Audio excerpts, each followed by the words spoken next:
Los dolores lumbares son de las causas más frecuentes que tenemos a consulta en nuestra especialidad. Si bien es una de las causas de consultas más frecuentes a nivel mundial, de hecho está solo adelantada por la cefalea como causa de consulta a nivel global, solamente un cuarto de los pacientes que presentan dolor lumbar acuden a nuestras consultas. No acuden a ninguna consulta. Es el dolor que está focalizado en el área inferior de la espalda. De esta totalidad, alrededor de un 10% de pacientes evolucionan hacia la cronicidad. Y ahí es cuando hay mayor sospecha de hernia discal. Del 1 al 2% de todos los pacientes que vienen a consulta con dolor lumbar padece de una hernia discal.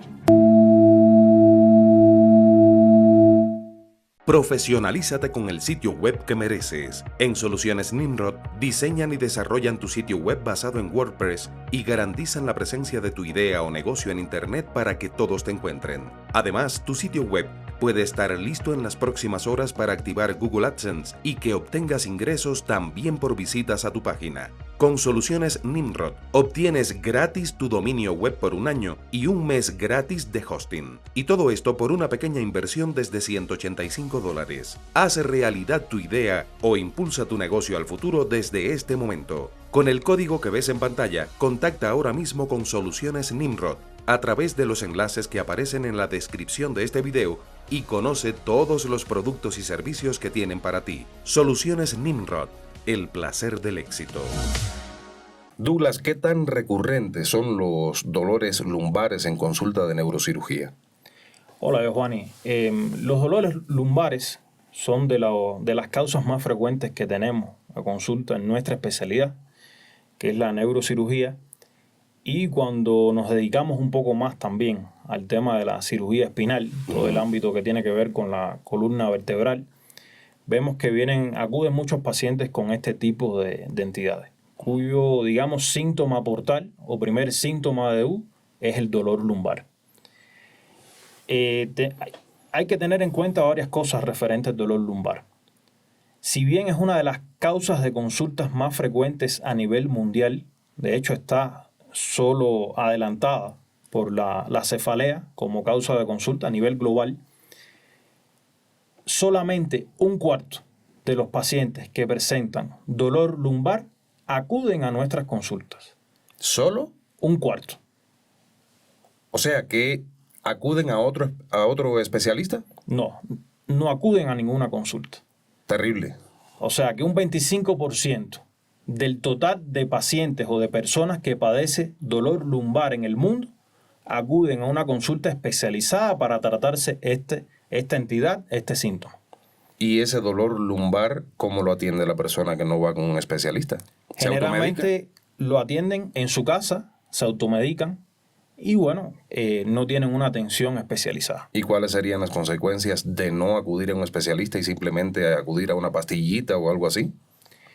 Primero, que no se establece un diagnóstico. O sea, si es un dolor lumbar primario, idiopático, con una causa, digamos, leve, y que también se puede hacer crónico. O sea, uno de los principales inconvenientes que tiene el dolor lumbar es que evolucione hacia la cronicidad.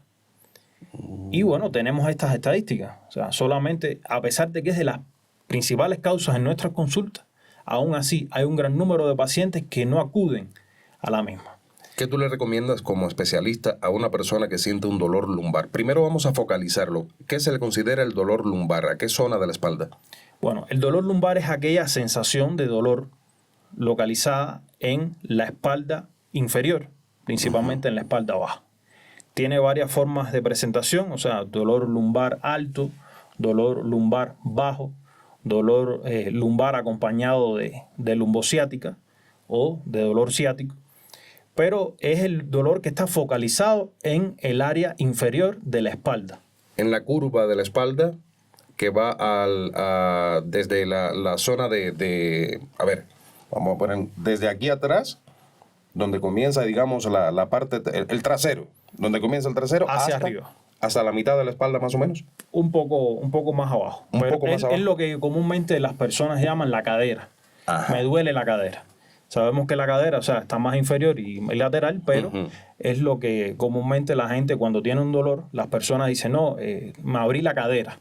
Es ese dolor lumbar bajo que va desde por debajo de las costillas aproximadamente esta área hasta el área glútea. O sea, ya el dolor que viene de esa parte hacia arriba tiene otras características, no es el lumbar.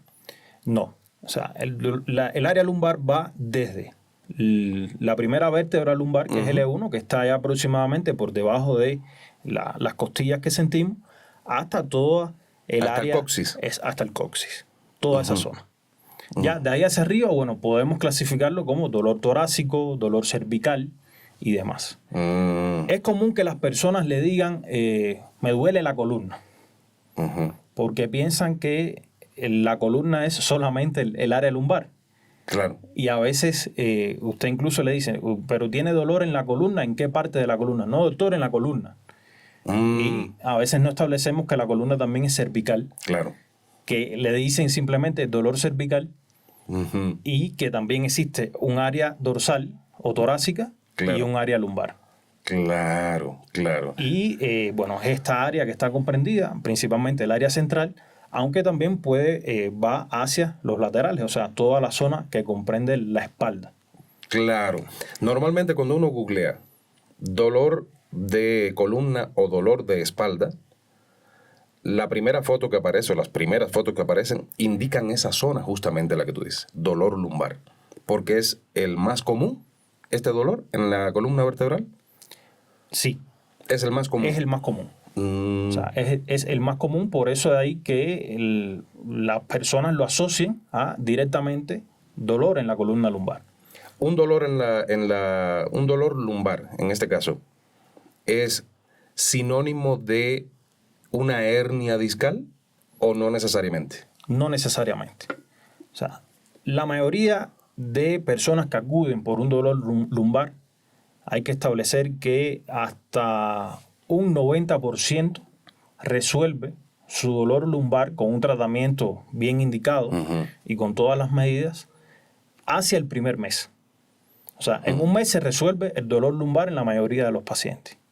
De esta totalidad, alrededor de un 10% de pacientes evolucionan hacia la cronicidad.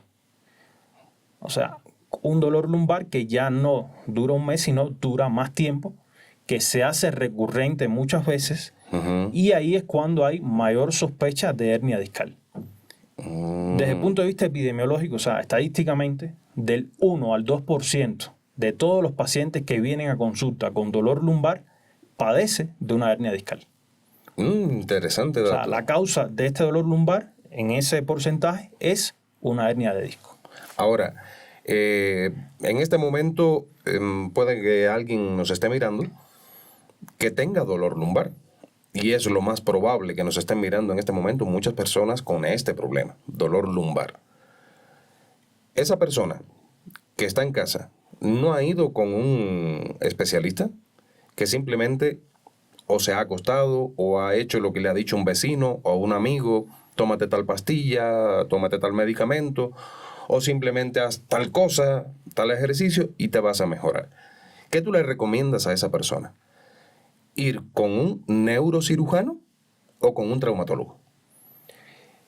Aquí caemos en un tema que en la actualidad, o sea, tampoco es muy conocido. Porque las personas van hacia un traumatólogo frecuentemente, hay otras que conocen y van al neurocirujano. Y muchos se preguntan, incluso profesionales del área de la salud, bueno, ¿hacia dónde vamos? ¿Un traumatólogo o un neurocirujano? En la actualidad, ambas especialidades tratan con pacientes de enfermedades en la columna, principalmente enfermedades degenerativas, como es el caso de discopatía, pueden ser no solamente lumbar, sino también cervical, torácica, otro tipo de enfermedades secundarias, lesiones vasculares, tumores. Y es que en su programa de estudio, o sea, ambas tienen en común el estudio de la columna vertebral y sus enfermedades. Ahora, ¿cuál es la diferencia? Hay neurocirujanos que no se dedican al tratamiento de o sea, de las diferentes enfermedades o patologías de la columna vertebral. Al igual que hay traumatólogos que no se dedican a esto, que están especializados en diferentes áreas, como puede ser manos, como puede ser miembros inferiores. Ujú. Y la diferencia radica en la especialización.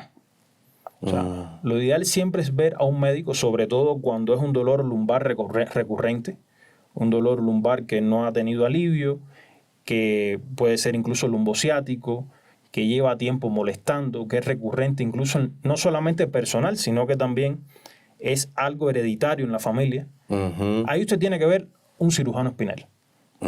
Y bueno, ¿qué cosa es un cirujano espinal? Es aquel profesional, dígase neurocirujano o traumatólogo, especializado y entrenado para tratar médicamente y desde el punto de vista quirúrgico todas estas enfermedades de la columna vertebral. O sea que actualmente, y resumiendo, ambas especialidades tratan y abordan la columna vertebral.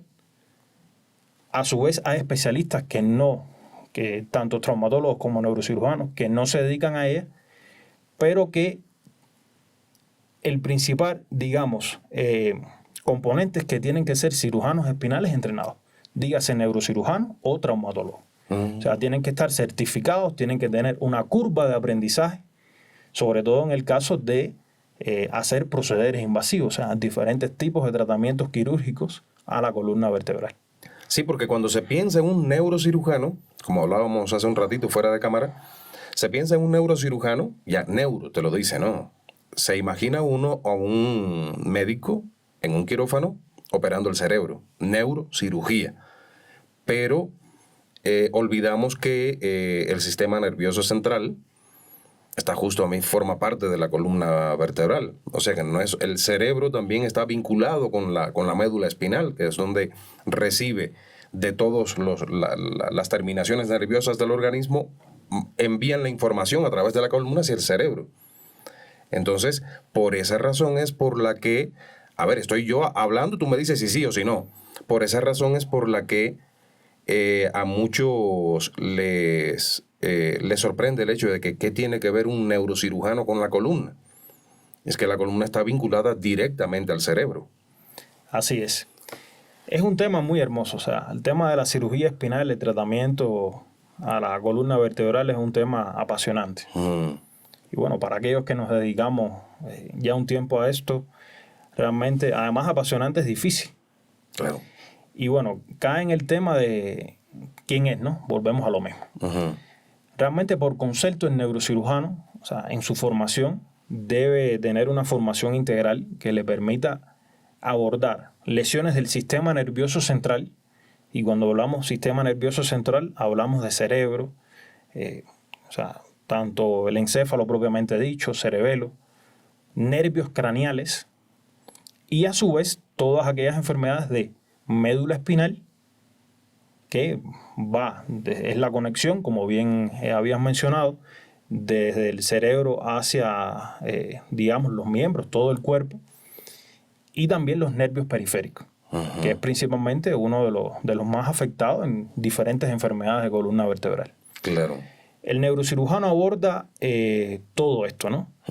Pero no lo vemos separado. No podemos verlo separado, al igual que los traumatólogos. Cuando tratamos, digamos, una médula espinal o un nervio periférico, no lo podemos ver separado de toda esa dinámica que va desde la parte ósea con las vértebras, o sea, que es la parte ya dura, ¿no?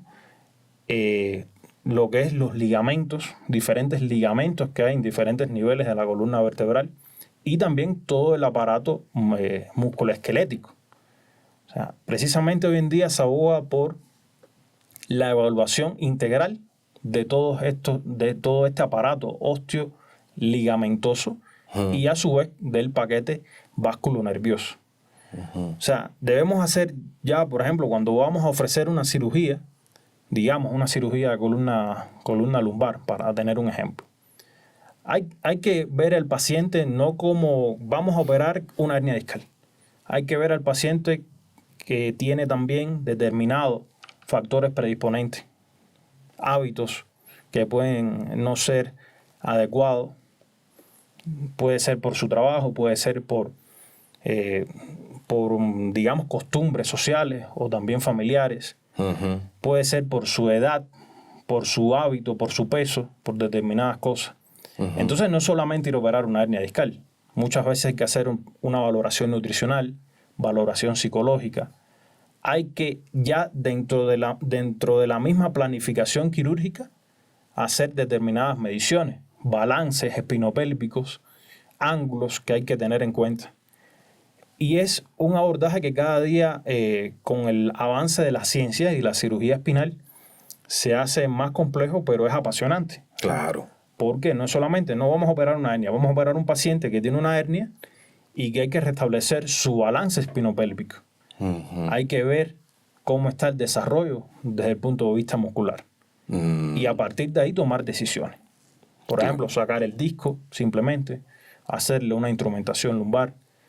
Es, vuelvo y repito, un tema altamente complejo, pero que cada día va evolucionando mucho más y a favor del paciente, que es lo importante. Claro. Estoy con el doctor Douglas Calvo, neurocirujano, como ya ustedes han visto, que trabaja en el Hospital Público Pablo Arturo Suárez de la ciudad de Quito, cabecera de la provincia de Pichincha, en Ecuador.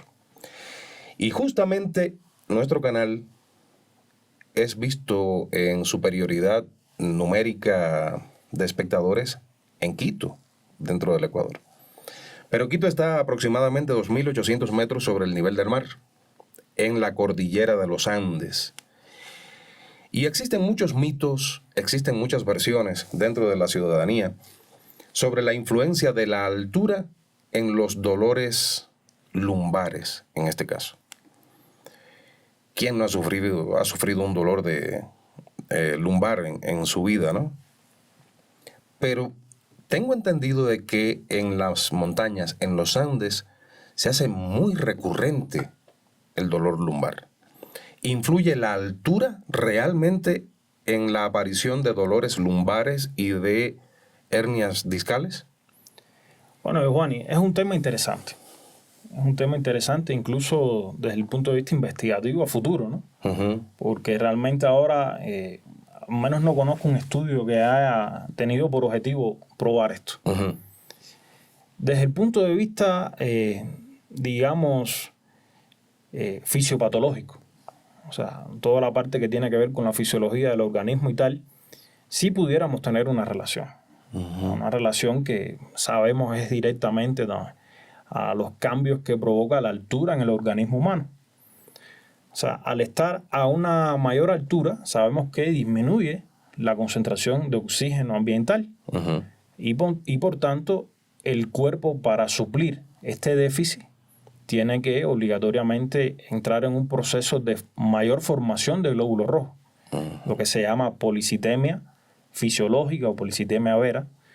Por esto hay muchos deportistas que, por ejemplo, entrenan en altura precisamente para aumentar su concentración de hemoglobina, tener un mayor transporte de oxígeno y mayor disponibilidad de oxígeno ante el ejercicio físico. Claro.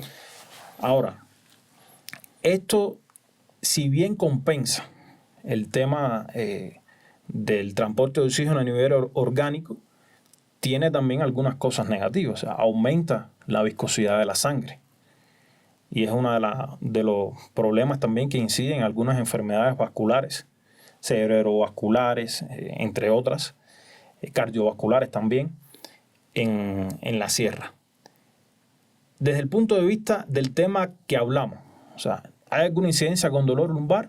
Pudiera decir que sí, aunque vuelvo y repito, sería interesante tener una investigación que tenga por objeto demostrar esto.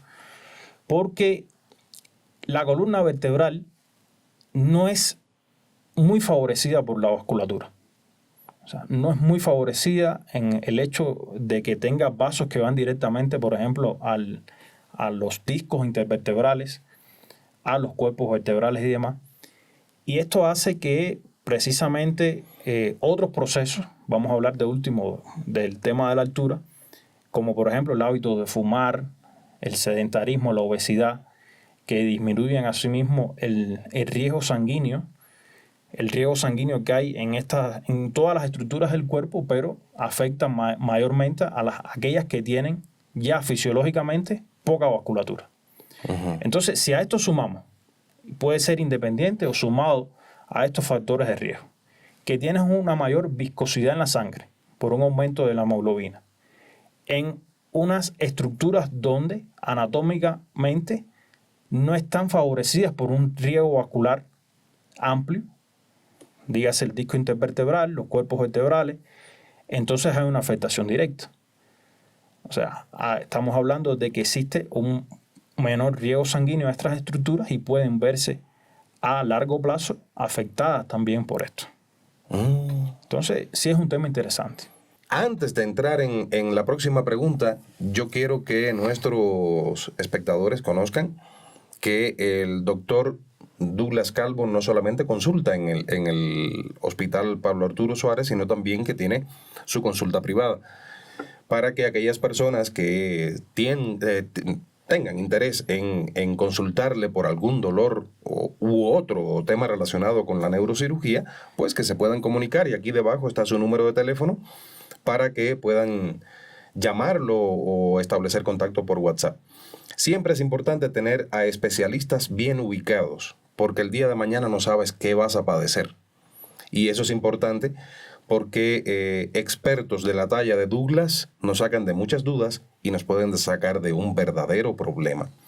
Yo he tenido dolor dolor lumbar. Y en determinado momento llegué a pensar que tenía una hernia discal. ¿Cómo diferenciar la posible existencia de una hernia discal de un dolor lumbar promedio? Primero, bueno, estamos aptos a recibir todas las consultas de pacientes y demás, por supuesto, siempre brindando una atención integral, humana y profesional. Claro.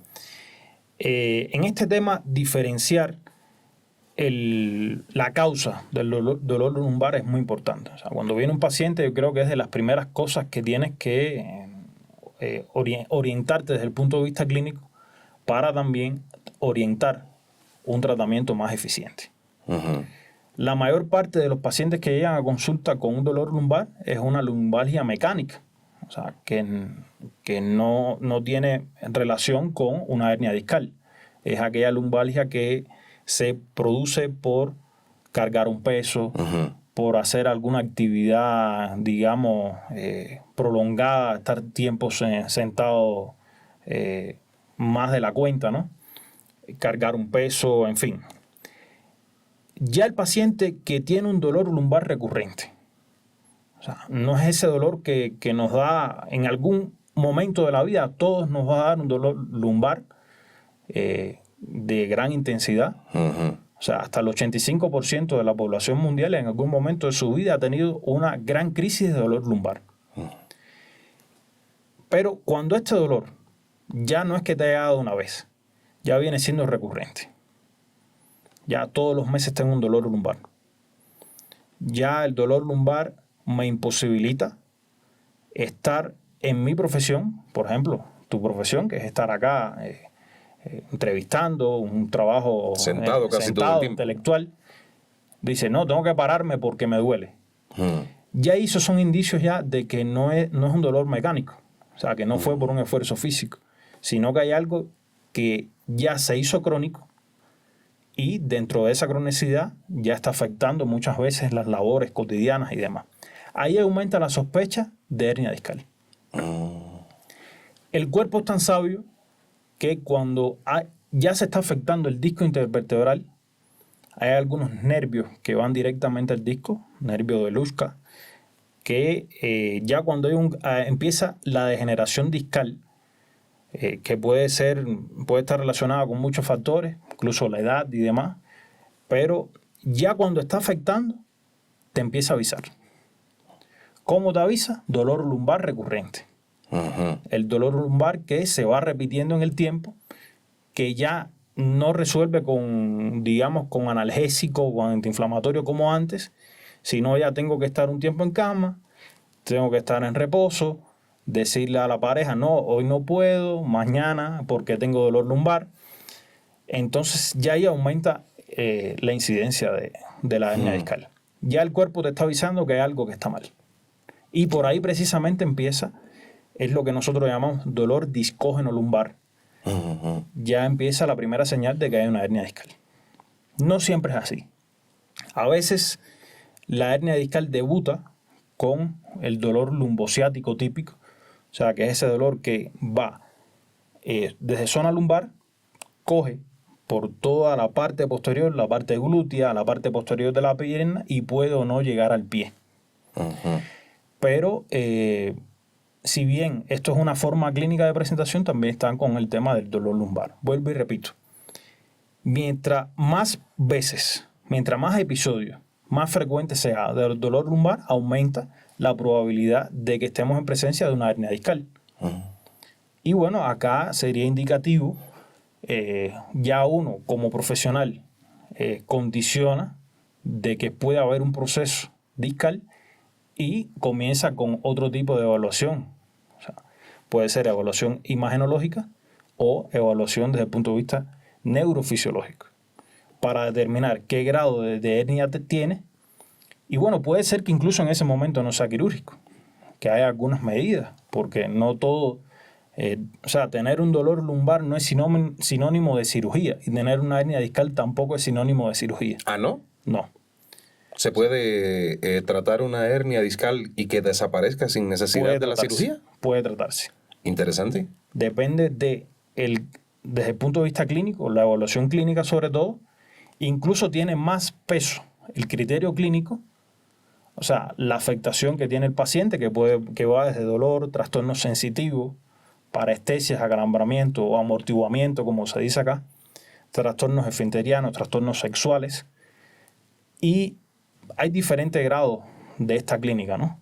Eso se hace una evaluación que prima este criterio por encima del criterio imagenológico, porque se puede hacer una resonancia magnética. Incluso muchos pacientes vienen por, doctor, me hice una resonancia magnética, incluso sin ver un profesional, llegaron porque hay esa posibilidad. Vas a un centro de imagen, te haces una resonancia magnética y te dice, me diagnosticaron una hernia discal que es quirúrgica. Me dijeron que era quirúrgica. Y esto realmente a veces nos contrasta, ¿no? Porque el hecho de tener incluso una imagen de una hernia discal grande y demás no es indicativo de cirugía. Siempre debe verse primero la clínica para esta toma de decisiones y después la evaluación imagenológica o de otros estudios como es la neurofisiología. Douglas, llegamos a un momento que es fundamental. ¿Existe una fórmula de vida, de hábitos que pueda impedir que en nuestra vida cotidiana lleguemos a padecer de dolores lumbares? ¿Existe, digamos, una fórmula mágica o una fórmula científica para ello? O sea, fórmula mágica en medicina casi nunca existe. Exacto. Casi nunca existe. Y diría que no existe, ¿no? Sí, porque, discúlpame que te interrumpa, porque hay personas que te dicen, para que no tengas dolor de espalda tienes que dormir en la cama de tal manera y con una almohada de tal manera. Pero yo analizo y digo, a ver, no todo el mundo tiene la misma edad, no todo el mundo tiene la misma anatomía y puede que algunos tengan algún otro tipo de padecimiento que no pueden dormir en esa posición. Entonces, ¿existe alguna fórmula científica desde el punto de vista de la medicina, de la especialidad tuya, para disminuir las posibilidades de que se tengan dolores de lumbares? Sí podemos dar algunas recomendaciones. Hay muchas personas que nos ven, podrán dice, bueno, yo tengo un amigo que hace ejercicio, no fuma, no bebe nada y no tiene y tiene dolor lumbar. Sin embargo, yo estoy gordito, fumo y no pasa nada. Exactamente. Pero bueno, la medicina no es una ciencia exacta. Por eso, bueno, creo que es de las profesiones que tarda o que es complejo hacer un diagnóstico por inteligencia artificial. O sea, siempre hace falta consultar a un colega, ¿no? A un médico ante determinadas entidades. Sí hay algunas recomendaciones y van desde factores, digamos, modificables a otros que no son modificables. O sea, aquí tenemos, por ejemplo, la edad. Sí sabemos que a mayor edad, sobre todo a partir de la cuarta década de vida, vamos a tener más probabilidad de tener dolor lumbar. Claro. Por tanto, usted tiene que cuidarse más. Ujú. ¿De qué debemos cuidarnos? ¿Qué cosas sí están en nuestro actuar? ¿Qué cosas podemos modificar para prevenir hernias discales? Aquí tenemos los hábitos. Hábitos higiénicos posturales. O sea, va en dependencia también. Hay algunas profesiones que tienen mayor incidencia de dolor lumbar. Choferes, intelectuales, personas que pasan mucho tiempo sentados. Y bueno, ¿cómo se corrige esto? ¿Qué consejo le da? O sea, no le vas a decir, no puedes trabajar. O sea, no seas chofer, no puedes estar en una oficina. El hecho está en saber cómo hacer las cosas de manera correcta. O sea, no es igual un chofer que pasa 4 horas sentado de manera continua en un carro a un chofer que cada 30 minutos tiene un viaje, digamos un taxista, y se baja del carro, se estira, ¿ya? O sea, hay una biomecánica que es diferente. La mayoría de las enfermedades degenerativas de la columna vertebral son acumulativas. O sea, son traumáticos degenerativas, pequeñas, digamos, infracciones que se acumulan en el tiempo. Entonces, hoy estuviste 3 horas continuas sentado, no pasó nada, pero cuando llevas 3 horas sentado durante los 365 días del año, ahí estamos hablando de un efecto acumulativo. Entonces, ahí diríamos el enfoque que tiene que tener la persona, principalmente con los hábitos posturales. O sea, no estar mucho tiempo sentado, cuidar mucho la postura. Aquí tenemos que la presión que se ejerce sobre la columna lumbar principalmente es exponencialmente diferente en las diferentes posturas. Por ejemplo, las personas que están en decúbito supino o acostado boca arriba en la cama tienen un 50% de presión sobre los discos intervertebrales lumbares. No así cuando estamos en bipedestación o caminando normalmente, sube hasta un 100% de presión sobre estos discos. Todo el peso del cuerpo. Todo el peso del cuerpo. Y ahí entra un componente también que es modificable, que es el peso corporal. O sea, una columna que viene por genética para un peso ideal, digamos, usted mide 1,80. Su peso ideal, y digo 1,80 porque bueno, yo mido un poco más, pero es alrededor de... Siempre hay curvas de peso-estatura. Claro. Usted tiene que estar lo más cerca a su peso ideal. Porque es el diseño genético que usted trae. Si a una columna que está diseñada para tener 80 kilos, usted le pone 20 kilos de sobrepeso, o sea, estamos hablando que cuando usted está en bipedestación, ya no es un 100% del peso. Claro. Aumenta exponencialmente 20 kilos más. Y va a sufrir la columna. Y estamos hablando ya de 140-150% de sobrecarga en bipedestación en un paciente sin peso, solamente con su sobrecarga de peso corporal. Entonces hablamos en un binomio de higiene de la postura y de peso corporal. Es muy importante. Claro. Si a eso añadimos, por ejemplo, otros malos hábitos, como cargar más de 20 kilos, ya a partir de los 5 kilogramos de peso en carga manual, aumenta exponencialmente la presión en la columna lumbar. O sea, la carga axial que se ejerce sobre la columna lumbar. Ya eso va afectando. A ver, porque ese dato es interesantísimo y casi nunca lo he encontrado en ningún sitio. Desde la medicina, desde tu especialidad, ¿es recomendable no cargar habitualmente más peso de 5 kilogramos? ¿Ya se está afectando el cuerpo? O sea, hay determinada tolerancia. Hay determinadas variables que determinan, por ejemplo, el entrenamiento físico. Claro. O sea, si la hipertrofia muscular que tenga, personas que practican o que entrenan a diario en un gimnasio, que practican determinados deportes, por supuesto tienen una tolerancia mayor a una carga. Pero no es de la peso. media. No es la media y tampoco es lo recomendado. Claro. O sea, si tienes un objetivo de entrenamiento con una carga de peso para provocar hipertrofia, está bien. Pero, o sea, no estamos diseñados para cargar desde, digamos, un supermercado o una tienda de una vecina y tal, no, 20 kilogramos hasta la casa. No. No está bien. Y entonces, bueno, a veces decimos, no, es que es un solo viaje. Y es cerca, puedo Y llegar. es cerca, vamos a hacerlo, ¿no? Pero ¿cuántos viajes no da una persona que atiende el hogar, por ejemplo, a la semana? Que ya 20 kilogramos es una afectación potencial a tu columna vertebral. Digamos que ya a partir de 5 empieza ya exponencialmente. Sí. Todo peso que se vaya agregando ya aumenta exponencialmente la presión o la carga de presión que hay en la columna. ¿Están escuchando, hombres? ¿Están escuchando, hombres? Porque muchas veces, especialmente los hombres, ¿no? Nos damos más a aquello de que está pesado, pero yo puedo, voy. Ahí estás cometiendo un error. Así es.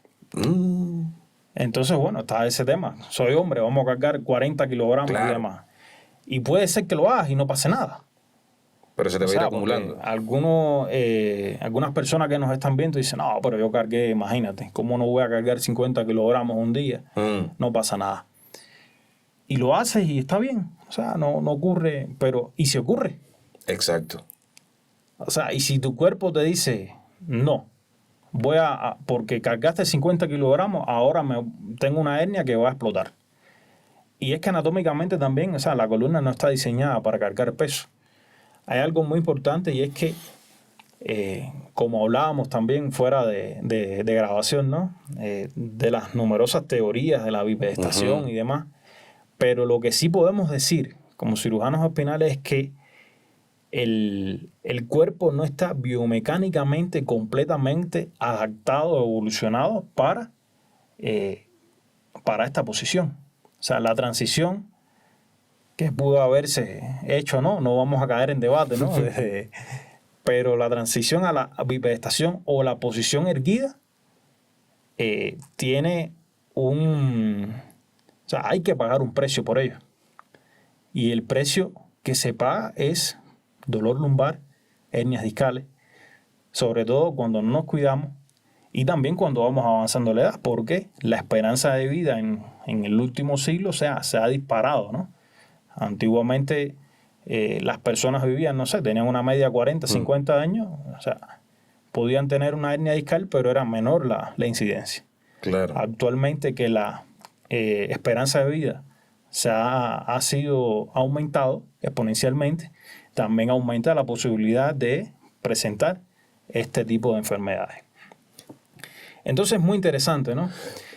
Si sumamos que ya hablamos del peso, hablamos de diferentes posiciones, si sumamos, por ejemplo, no solamente estar caminando, sino que corremos con un peso, hay mayor riesgo. Si además de eso tenemos algunas posturas inadecuadas, por ejemplo, flexión y rotación del tronco con peso, o sea, podemos llegar hasta casi un 300% de aumento de la presión intradiscal o de la carga axial que soporta la columna lumbar. Entonces, nuestro cuerpo tiene límite. De hecho, yo he visto en gimnasios que con peso en los hombros hacen un ejercicio que es de giro hacia acá, ahí se están dañando la columna. O sea, hay riesgo de daño siempre. Exacto. Como había comentado, el riesgo también tiene que ver con la adaptación que tienen nuestros tejidos al entrenamiento. Claro. O sea, si usted empieza a entrenar hoy en el gimnasio, usted no pretenda cargar, hacer un movimiento de rotación, eso tendría que ser poco peso, tendría que ser controlado. Porque desde el punto de vista anatómico no es bueno. Y hay riesgo de tener una lesión. Claro. Ya cuando una persona entrenada y demás, cuando ya hay un peso de control, cuando ya ha tenido una rutina de entrenamiento por un tiempo largo, un tiempo definido, donde ahí, por ejemplo, hay estructuras como es el caso de los músculos lumbares, la musculatura paravertebral lumbar absorbe hasta un 30, incluso un poco más del peso que carga el cuerpo. O sea, ¿qué quiere decir esto? Usted no hace ejercicio, usted no tiene desarrollada la musculatura paravertebral lumbar, entonces no pretende hacer una carga de peso. Claro. Porque hay más riesgo de lesión. Personas que tienen hipertrofia, que entrenan a diario su musculatura lumbar, tienen menor probabilidad de desarrollar algún problema, o incluso si lo desarrollan, tienen un mecanismo de protección adicional para que tenga una mejor evolución cualquier lesión. Claro. O sea, 30% de la carga que usted soporta va distribuida hacia los músculos paravertebrales lumbares. O sea, que si usted entrena, si usted tiene un fortalecido el cinturón escapular inferior, los músculos lumbares, hay una menor probabilidad. Si usted tiene otros factores también, como es el caso de la obesidad, donde no solamente hay un aumento de peso, una acumulación de grasa, sino también va acompañado de una atrofia o hipoatrofia muscular. Entonces, o sea, estamos hablando que puede aumentar la incidencia del riesgo de tener una lesión. Hay otros factores que son importantes también, la dieta.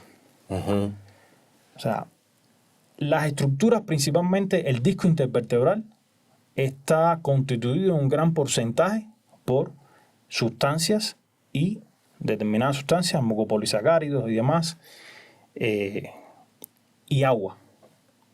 Entonces, es también un problema en la actualidad. Las personas no toman agua. Claro, O sea, muchos han sustituido el agua. Una hidratación deficiente, tomamos a veces, preferimos una cola antes que el agua o un refresco, pero el agua es un líquido vital. Claro. Y por fortuna, o sea, estamos en un lugar donde está disponible. Eso es un factor importante, o sea, la hidratación, la dieta. Otros factores también que podemos mencionar, además de las profesiones y demás, el tema de tener cada cierto tiempo una movilización, porque estar sentado mucho tiempo también aumenta la presión intradiscal hasta un 140%. Entonces, o sea, no es recomendable. No estamos adaptados para estar sentados. Es cómodo, pero no es saludable. ¿Sabes qué? Te voy a hacer la pregunta. Aquí estamos hablando de ciencia.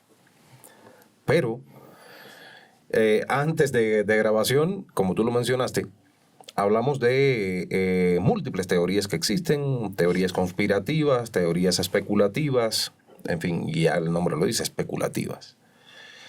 Y ahora, mientras tú mencionabas eso, y yo lo he tratado en otros de mis canales, el tema, los homínidos están en la Tierra desde hace unos 3 millones de años aproximadamente. Pero el Homo sapiens sapiens aparece, o sea, el Homo sapiens aparece hace unos 300.000 años.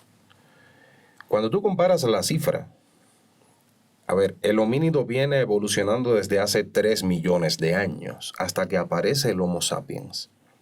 El Homo sapiens y el Homo sapiens moderno solo tiene 30.000 años aproximadamente. O sea que ha habido un proceso evolutivo demasiado acelerado en los últimos 300.000 años, en una etapa de 3 millones. ¿Aún estamos evolucionando? Por esa razón tenemos tantos, llamémoslo así, defectos en nuestro organismo como ese de la columna vertebral. Una pregunta interesante, ¿no? Y roza muchas áreas, además de la medicina. Claro. Estamos hablando de áreas de estudios de la evolución y demás. Resumiendo, sí creería que estamos todavía en evolución, en muchos aspectos. Desde el punto de vista biomecánico, desde el punto de vista cerebral, es bien conocidas también las teorías del porcentaje de utilización del potencial cerebral. ¿Qué ocurriría si se utiliza todo el potencial y demás? Hay muchos cuestionamientos en la neurociencia. Sí creo que estamos en evolución todavía. Y como bien has dicho, ha habido un proceso de desarrollo desde el punto de vista biomecánico, que no ha ido acompañado a la par con un desarrollo completo de todas las estructuras. Para asimilar las nuevas cargas. Exacto. Y bueno, eso ha dado el tema de muchas enfermedades, o sea, enfermedades de la columna y demás.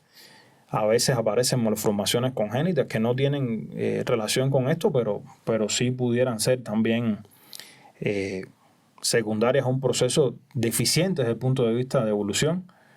O sea, tenemos personas que incluso han nacido con colas remanentes y demás. Sí se han visto este tipo de malformaciones, se ven, sobre todo en lugares de difícil diagnóstico prenatal, ¿no? Pero sí ocurre. Y es interesante, o sea, ¿qué factores pueden haber influenciado en que no haya sido, digamos, correspondiente, o sea, al desarrollo evolutivo que ha tenido el hombre en nuestra especie, el Homo sapiens, desde el punto de vista mental, todo lo que sabemos, la utilización de herramientas, el lenguaje y demás. Pensamiento abstracto, en fin. La completa adaptación a la bipedestación es algo muy interesante. Va desde, yo pienso, muchos factores, como la posibilidad que tuvimos como especies de prevalecer por determinadas condiciones, amén de toda creencia religiosa, evolucionista, ¿no? Pero hubo en la Tierra determinadas condiciones que hicieron que los homínidos y los mamíferos fueran, tomando un papel prevalecente dentro de la esfera terrestre, ¿no? Y determinadas adaptaciones, o sea, sabemos el tema de coger los frutos en los árboles y demás. Claro. El salto evolutivo que hubo después respetando acá los vegetarianos y los veganos, pero, o sea, el salto evolutivo al comenzar a consumir proteína, o sea, de carnes rojas y demás, también propició que existiese un salto evolutivo según las teorías, ¿no? Y entonces, sí es interesante. ¿Estamos preparados 100% para la bipedestación? No lo estamos. El precio que tenemos que pagar muchas veces, y más cuando no conocemos, cuando infringimos las leyes de la naturaleza, las leyes de nuestro diseño, por así decirlo, o de nuestra evolución, es precisamente esto: dolor lumbar, discopatía, todas estas cosas que nos afectan. Douglas, muchas personas cuando ven espacios, por eso yo hago siempre preguntas muy comunes, preguntas que cualquier persona pudiese hacer. Porque yo pudiera hacerte ahora una pregunta muy rebuscada en torno a la neurocirugía y todo esto, y muchos me van a decir, ¿para qué les haces esa pregunta si eso solamente le importa al médico? A mí lo que me importa es lo que yo sufro. Algo muy común en la vida del ser humano, lógica además, es que se te caiga algo o que tengas que levantar algo que está en el piso para ponerlo en otro sitio y que tiene mucho peso. Como por ejemplo, digamos, no sé, estás haciendo un trabajo en casa y tienes que levantar un bloque. O 3 o 4 bloques. He hecho barbaridades con eso, ¿no? Y muchas personas lo hacen sin analizar qué puede ocurrirle a su columna. No me voy a aventurar yo a decirte los diferentes consejos que se dan popularmente. Pero tú, como especialista en esto, ¿qué recomiendas a la hora de buscar un peso? ¿Llegar y cargarlo desde esa posición, simplemente inclinarse, o agacharse y subirse? ¿Cuál de las dos es la más recomendable? La más recomendable es la última. ¿Agacharse? O sea, agacharse con la espalda recta. Aquí hay un fenómeno donde hay una distribución de la carga. O sea, no solamente el grupo muscular de la columna lumbar, sino también hacia los grandes músculos de las piernas, de los miembros inferiores. Y a su vez hay un balance desde el punto de vista de las diferentes estructuras de la columna vertebral que favorece o que disminuye el riesgo, siempre existe el riesgo de una lesión, pero que disminuye el riesgo de que se provoque una lesión. A ver si estoy en lo cierto o equivocado. La columna vertebral en ese caso, en su posición erguida, pasa a formar parte de lo que siempre es el punto de equilibrio.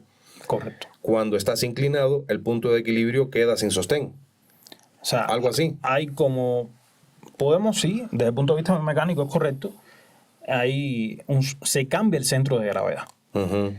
Y no solamente se cambia el centro de gravedad, sino también que se distribuye de una manera no adecuada, o sea, un balance negativo en la distribución del peso que vas a levantar o del propio peso del cuerpo hacia grupos de músculos que no están diseñados, no están preparados para esta carga. Claro.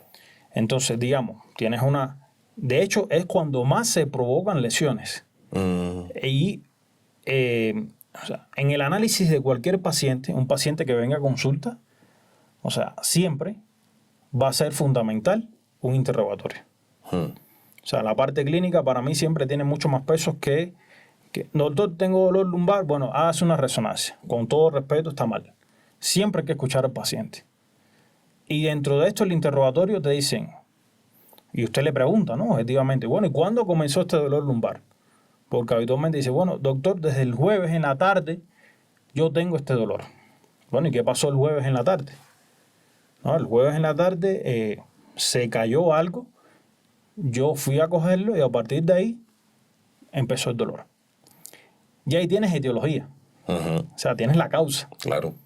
Sabes que fue por algo traumático, un evento de inflexión. Y así es el mayor porcentaje de producción de este tipo de lesiones. Como habíamos hablado, la flexión y la rotación también. Entonces, ¿qué recomendaciones? Tener una buena postura a la hora de recoger algún objeto. O sea, hacerlo con espalda recta, una buena posición donde haya un balance entre los músculos flectores y los extensores y donde además haya una buena alineación o un buen balance entre las diferentes estructuras musculoesqueléticas de la columna vertebral y a su vez una ergonomía y distribución del peso hacia el cinturón escapular inferior, caderas y a su vez hacia los miembros inferiores. Es lo ideal. Incluso para cualquier cosa que uno vaya a hacer que esté en el piso, aunque no pese, siempre agacharse. Siempre. Nunca ir así en L hacia abajo, ¿no? Es casi un reflejo. Es casi un reflejo. Y también hay otra cosa que es importante que le digo a mis pacientes, porque muchas resuelven, como habíamos hablado, vienen con un dolor lumbar o incluso con síntomas de hernia discal, pueden resolver con tratamiento, con las medidas higiénico-posturales y demás, higiénico-dietéticas, se resuelve. Y se piensa, ya estoy curado. Entonces, cuando usted padece de dolor lumbar recurrente, cuando usted sabe que tiene una enfermedad de la columna vertebral, usted tiene que tener una cultura de su enfermedad. O sea, tiene que saber sus limitaciones. Claro. Tiene que saber que si se le olvida la manera de recoger de manera correcta un objeto, va a tener una crisis. Incluso se acuerdan cuando ya están cogiendo el objeto de una manera adecuada. Doctor, yo me acordé cuando ya lo había cogido. No había vuelta atrás. O sea, ya lo pensé objetivamente, pero ya cuando volví, ya me quedé doblado, no pude caminar, en fin. Normalmente, y eso es habitual en muchas culturas del mundo, normalmente la persona siente un ligero dolor, pequeñito dolor y dice, esto se me quita con un ibuprofeno. O déjame llamar a fulanita o fulanito y preguntarle qué pastilla es analgésica y además antiinflamatoria que sea más efectiva para un dolorcito que tengo en la cintura, que tengo por acá atrás de la espalda. Y se lo toman y se les quita el dolor. Lógicamente, el químico de la pastilla va a actuar, va a desinflamar, va a quitar el dolor. Si tengo dolor lumbar de esas características, ligero, que no es algo que consideramos los pacientes, en este caso, alarmante, porque el paciente tiende a considerar alarmante algo que lo inutilice, algo que sea muy... Pero si es un dolorcito que puedo tolerar, me lo quito con una pastillita, automedicación. Un dolor lumbar, sea cual sea, hasta el más mínimo, requiere de una atención o sí debería tener una atención de un especialista, como en este caso un neurocirujano. La mayoría de los pacientes con dolor lumbar no llega a un neurocirujano. O sea, por dos cuestiones. Primero, o sea, como bien mencionabas, se automedican en la casa. Por eso un cuarto de los pacientes con dolor lumbar llega a atención especializada. Y depende también, ¿no? Tenemos que hablar de que, por ejemplo, en el sector público van directamente con el médico general para que sea atendido por una especialidad. Tiene que ser un dolor recurrente, un dolor que no alivie.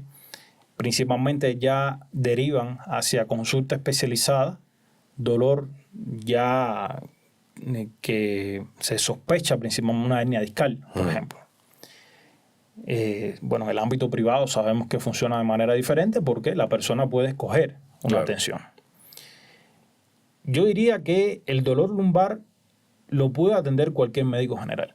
Pero siempre debe ir una persona con un médico, a atenderse con un médico cuando tiene aunque sea un ligero dolorcito en la cintura. Es recomendable. Es recomendable. Siempre es recomendable. El dolor, yo siempre, bueno, y lo he leído, y el dolor es un anuncio de que algo está funcionando mal. Incluso, no solamente desde el punto de vista mecánico que hemos hablado. O sea, no solamente porque hayas recogido algún objeto y tienes el dolor, o por un problema muscular. Hay un gran porcentaje de esto que llamamos dolor lumbar asintomático, idiopático y demás, que no sabemos una causa específica, que está causado con una de las grandes epidemias que tenemos en la actualidad, que es el estrés. Claro. O sea, es una expresión psicosomática. O sea, del estrés que se ha ido acumulando. Puede ser estrés laboral, personal, de cualquier índole, pero la pregunta, o sea, ¿necesitas solamente un paracetamol o un antiinflamatorio?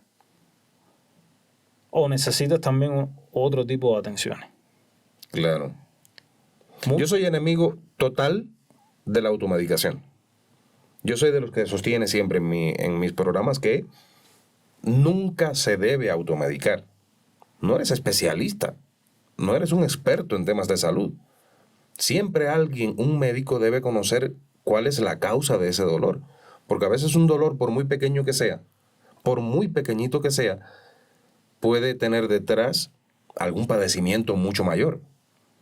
Y si le vas dando de largas, y además de que la automedicación puede llevar a problemas mucho más serios. Entonces, como bien decías hace un momentito, que tú recomiendas que aquella persona que tenga un dolor, aunque sea ligero, vaya con un médico. Eso es fundamental, hacer patente eso en esta entrevista, porque, como bien decía el doctor Douglas Calvo, y lo sostenemos siempre, el dolor es señal de que algo está funcionando mal. Algo hay por ahí que está funcionando mal. Y tú que eres un especialista en cerebro, sistema nervioso central, columna vertebral, que tan afectada se ve tan comúnmente, para ir dando la posibilidad a nuestros espectadores de que te tengamos en una próxima entrevista por nuestro canal para abordar estos temas fascinantes, yo quisiera ir ya cerrando y dejar el deseo de que te vuelvan a ver. Porque si hoy hacemos una entrevista muy larga, tal vez tienen algo que hacer y van a dejar de verla. Por eso te invito ya a una próxima entrevista, pero en este momento, resumiéndolo todo, con respecto al dolor lumbar y la hernia discal, ¿qué podemos notar en nuestro cuerpo que nos está dando una alarma, una señal de que pudiéramos tener un problema serio lumbar, tanto como incluso llegar hasta una hernia discal? ¿A qué le tenemos que prestar atención? Sabias palabras que has dicho. O sea, el cuerpo, yo pienso que es de lo más evolucionado que existe y es sabio. Siempre nos avisa. Por tanto y demás, cuando tenga un dolor, o sea, siempre interprete que hay algo que está mal. Hay algo que está funcionando mal y el cuerpo sabiamente nos está avisando. Ahora, ¿qué recomendaciones? Ver un especialista, ver un médico. En el caso de que sea, por ejemplo, dolor lumbar recurrente, debe acudir a un especialista. Debe acudir a un cirujano espinal para determinar cuál es la posible causa. Determinados síntomas o signos clínicos también dan a entender con mucha más premura que necesitamos una consulta especializada, una evaluación especializada. Por ejemplo, el dolor que es recurrente, que no alivia. Fuiste al médico general y demás, te recetaron, analgésico, antiinflamatorio, relajantes musculares, no alivias ese dolor. Con más premura tienes que ir a una atención especializada. Resolvió la crisis de dolor lumbar, pero en 15 días tengo otra crisis. Me da ya varias veces al mes. Ya interviene en el desarrollo habitual de mis funciones diarias, de mi trabajo, de mi vida cotidiana, tienes que ir a ver a un especialista. Existen determinados criterios también que son más invalidantes, que son más grotescos, más desde el punto de vista clínico, afectan más al paciente, como por ejemplo el dolor lumbociático, agudo. ¿Ese cuál es? El que me decías que baja por el glúteo, por los glúteos hasta los pies. Generalmente comienza, el dolor lumbar, que se irradia esos glúteos, la parte posterior, y puede descender solo hasta la rodilla, que es lo que llamamos ciática proximal, o hasta el pie. Ya. Ese dolor muchas veces debuta ya como signo de instalación de una hernia discal, y eso necesita ya directamente una evaluación especializada. Claro. ¿Qué otros también, digamos, qué otra clínica también es importante o emergente que la atienda un especialista? Trastornos urinarios, o sea, trastornos esfinterianos, que no se pueda contener la orina, que hay un problema en la defecación, o sea, que también hay una pérdida del control muscular del pie sobre todo, lo que se llama pie péndulo, donde hay una incapacidad de la dorsiflexión o elevar el pie. Estos son signos de emergencia en nuestras patologías, o sea, en patología discal. Asimismo, otro tipo de dolores, como es el caso del síndrome de cola de caballo, que da un dolor grotesco a nivel, dolor muy intenso en el área inferior, área genital sobre todo. O sea, son signos clínicos que necesitan una evaluación especializada de emergencia. Y ese dolor también está vinculado a la espina dorsal.